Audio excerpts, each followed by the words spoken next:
Sir, we've seen what happened in the last days in Afghanistan. Are you worried about Afghanistan? Extremely worried. The reason is that what we hoped was a political settlement would take place. The political settlement is looking difficult right now.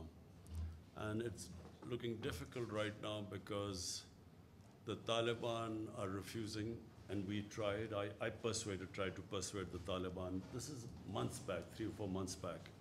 The Taliban senior leadership came here, and we tried to persuade them to come to some sort of a political settlement.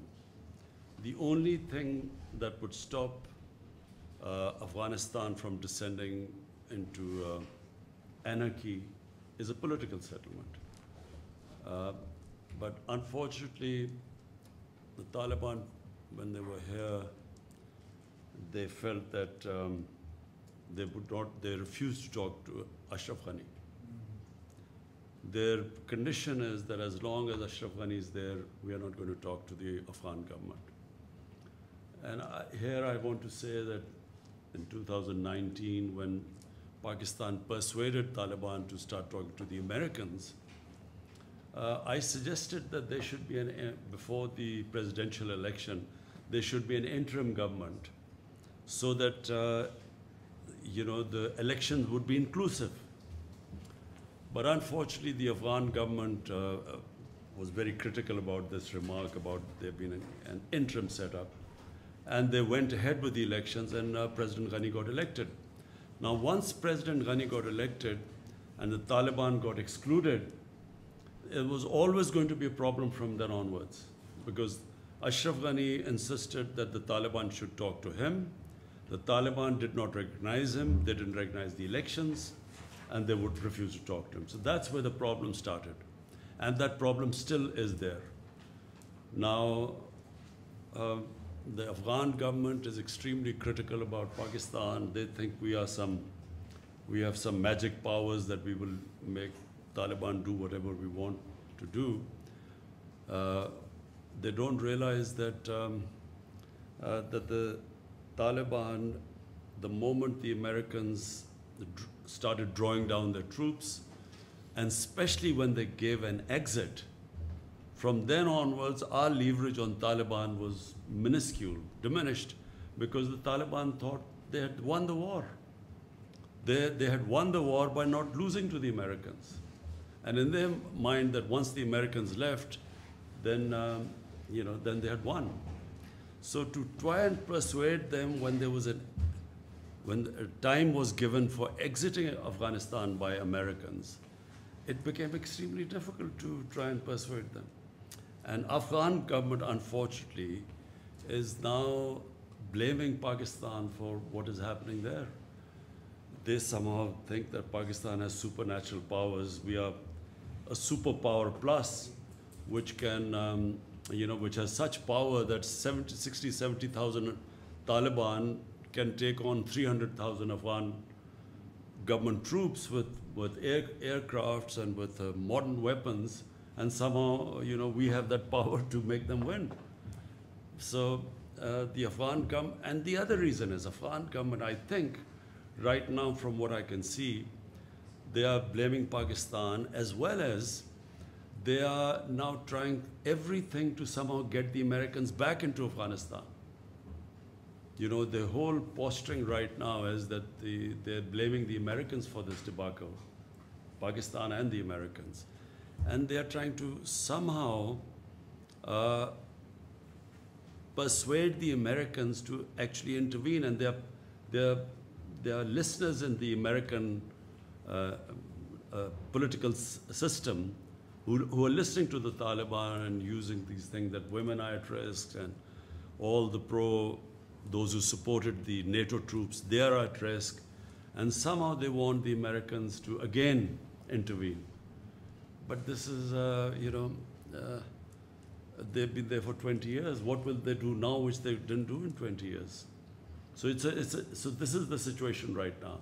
You asked me a question about us being worried. We are worried because the direct impact of this descending into a prolonged civil war, this is what we think will happen. It will be a prolonged protracted civil war, and the country that will be most affected after Afghanistan will be Pakistan. We will be affected, number one, that more Pashtuns are in Pakistan than in Afghanistan. Taliban is basically a Pashtun movement, so it will flow into our Pashtun areas. And it happened after 2003-4. It happened that our Pashtun areas reacted to what was happening in Afghanistan, and Pakistan lost 70,000 people in that because we supported the Americans. And so there's a likelihood that again in our Pashtun areas we will have problems. So that's number one.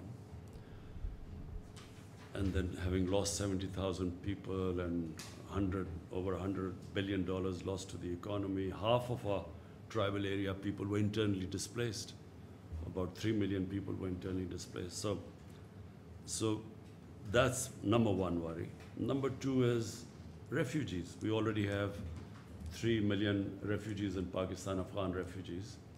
3 million registered. We think there are over about 500,000 more than that. So last thing we want, our economy is just recovering. We do not want another inflow of refugees. And number three is that, we have now great plans of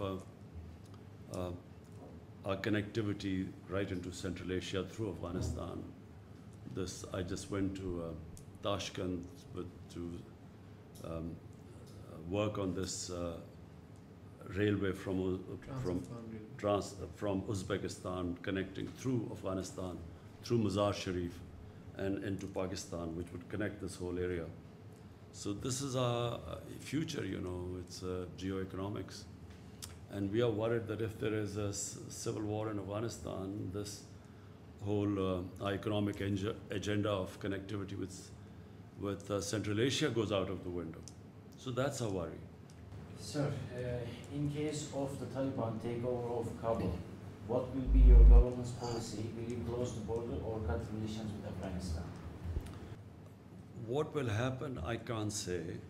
But what Pakistan wants is Pakistan will deal with any government that is elected or selected by the people of Afghanistan. So whoever people of Afghanistan, the government they feel represents them, Pakistan will work with them, whichever that government is. What would a Taliban takeover mean for Pakistan? Taliban takeover depends what sort of a Taliban takeover it is. If it is a Taliban takeover which becomes inclusive with other players, and it includes, it will be the best thing for Afghanistan if it is an inclusive government. But if it is exclusive government with fighting going all over Afghanistan, we believe that if the Taliban try and form an exclusive government through military takeover, this will mean a protracted civil war. And that is, as I said, a nightmare scenario for Pakistan. So there's, it seems, even though everyone's gathered in Doha today, I believe there's a Troika meeting as well, it seems like there's a last-ditch effort to try to come to some sort of solution.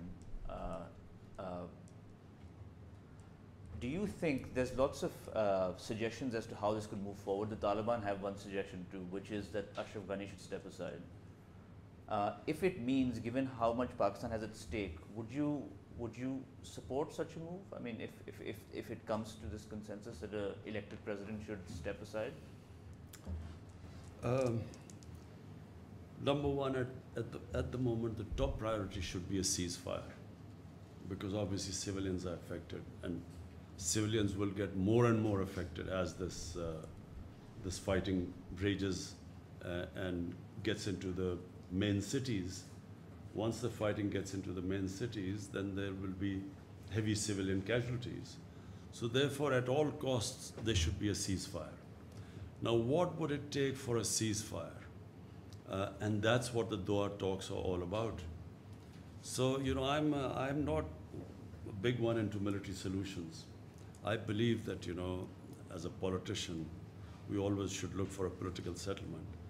Now, let's hope that there is there is some sort of a political settlement, but that will only happen if Taliban realize that they cannot take over the whole of Afghanistan through military means, and the government side realizes that they do have to give to come to the ceasefire, so they will also have to make compromises. So that's really what these talks are all about. Can they meet on a middle ground? Now, whatever that middle ground is, I guess the talks will decide. So do you think influence of Pakistan's influence of Taliban has been decreased compared to 1990s? What do you think about that? Let me remind you that, Pakistan was the three governments that recognized the Taliban government in 2001, before the Americans toppled the Taliban government. And probably Pakistan was the most influential government. Despite that, when Pakistan wanted, on behest of the Americans, for Taliban to hand over Osama bin Laden to the Americans, the Taliban refused. So even then, the influence of Pakistan was not all-encompassing. But let me just say one thing. As a student of history, and especially of Afghan history, anyone who thinks that Afghanistan can be controlled from outside does not understand the character of the Afghan people. Throughout their history, they have never accepted outside control. Take the three of the British-Afghan wars, which happened. There were three. Then the Russians. Everyone knows the Russian history. And now this recent 20-year-old American misadventure. So if you look at all of them, one thing comes out, that the Afghan people of Afghanistan they cannot be made puppets. If I was the Pakistani policymaker in the 90s, I would not have encouraged this idea of strategic depth, which Pakistan policy was at the time. Very understandable, because the 7 times size of Pakistan is India, a hostile eastern neighbor. And the Pakistani security setup was always worried about Pakistan facing two fronts, east and west hostilities. So therefore there was always an attempt to have a pro-Pakistan government in Afghanistan. But in my opinion, whichever government comes into power in Afghanistan would have to work with Pakistan. And Pakistan should work with any government that comes, which is selected by people of Afghanistan. Rather than trying to influence governments in Afghanistan, if you look back at the history, it does not work. The Afghan people do not accept it. So even now, when we talk about if the Taliban takeover takes place, will it be a pro-Pakistan government? Whichever government comes into Afghanistan, it will, if it is ever perceived to be controlled from outside, it loses credibility within Afghanistan. People of Afghanistan will only back a government that represents their people and stands for their interests. So therefore, my policy, ever since my government has come into power, we have reached out to all the Afghan factions, to the Northern Alliance, to who were perceived to be anti-Pakistan. Hamid Karzai I've talked to, Abdullah I invited, I talked to them. All of them we try to convince that, look, we now have no favorites in Afghanistan. Whichever government comes into power, Pakistan will work with them. There's often the view, we talked about this week, the view in the West and also in Afghanistan, that once the Taliban take over in Afghanistan, Pakistan would have achieved its final goal. Is that a misconception? You see, again I repeat, if the Taliban take over, because Afghanistan is ethnically divided population. Pashtun are only about 45% of the population. Then there are Tajiks, then there are Hazara, Uzbeks. So it's a Afghanistan, the reason it has been a decentralized government is because of the different population mix. So therefore, if one population tries to impose itself on the rest, one ethnic group, there will be a constant what's the word, unrest in Afghanistan. And that is not what Pakistan wants, which is why we want an exclusive government. Because if there is unrest, Pakistan will be affected because, as I said, we have a larger Pashtun population here than in Afghanistan. And Pashtun are probably the most xenophobic people on earth. They fight each other normally, but when there is an outside thing, they all get together. And so it affects. So Pakistan got sucked into Afghanistan after 2001 when we, when we sided with the American war on, supposedly war on terror, but this converted into something else. And we had a civil war in our tribal areas. And that was the main reason. We had two reasons why Pakistan lost 70,000 people by joining the Americans.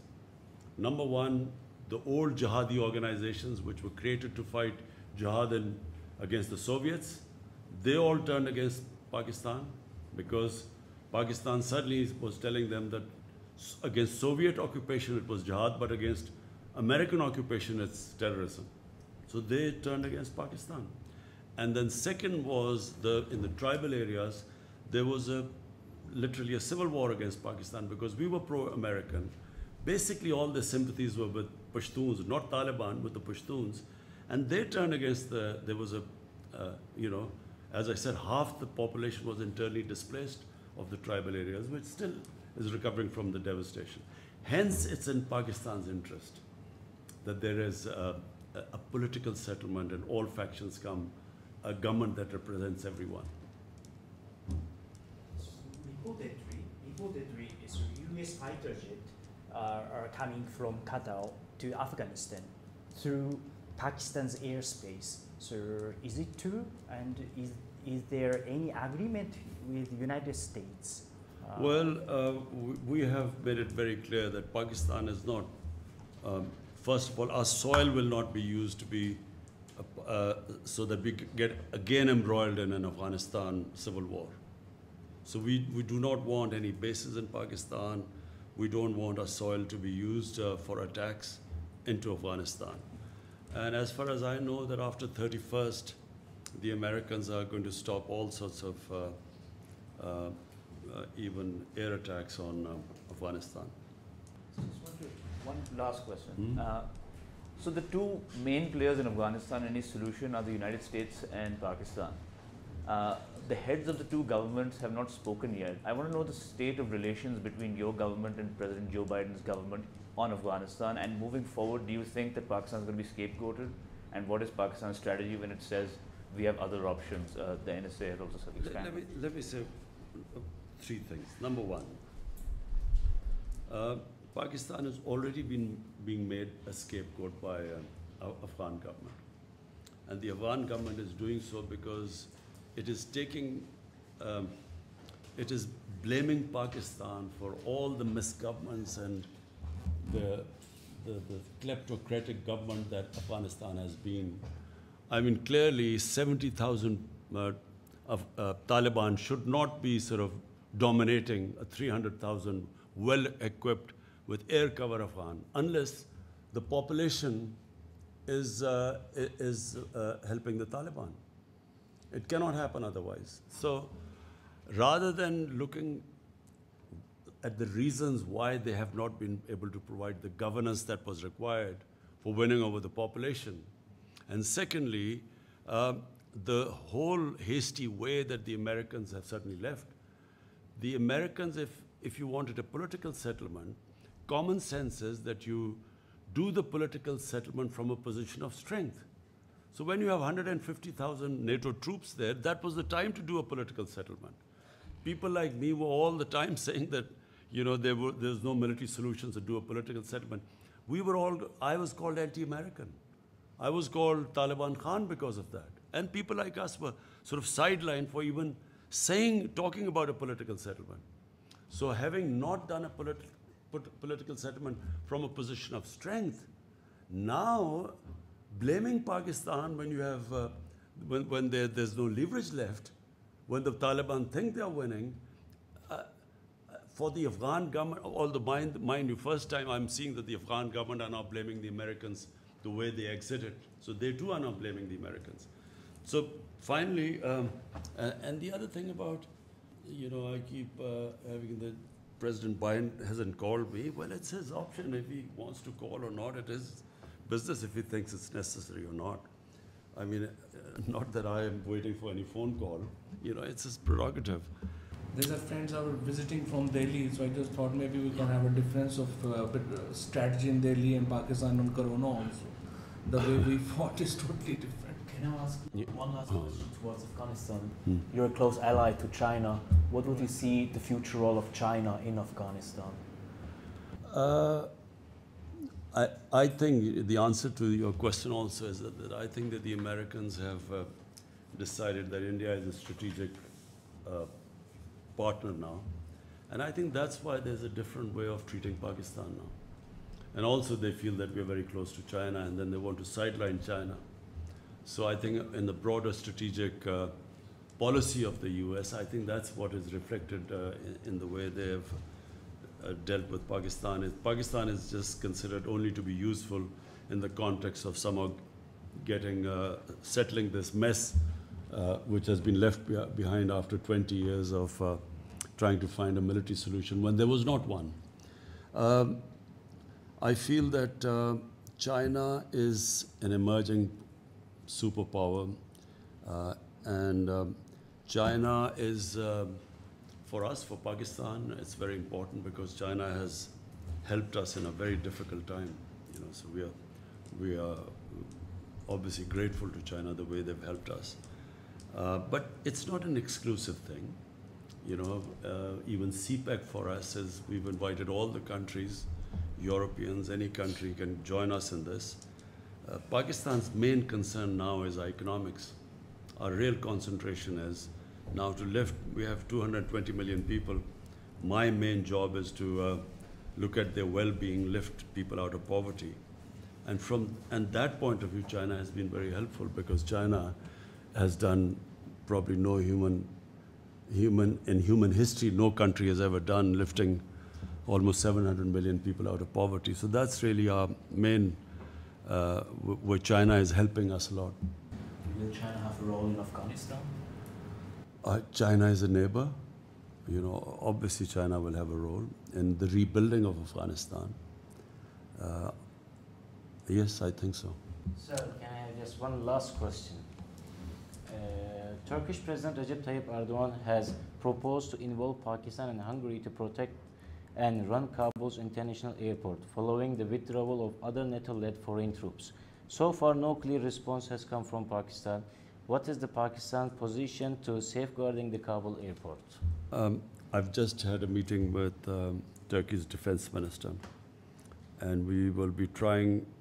The best thing is for Turkey and the Taliban to have a face-to-face dialogue, so both can talk about the reason why that Kabul airport has to be secured.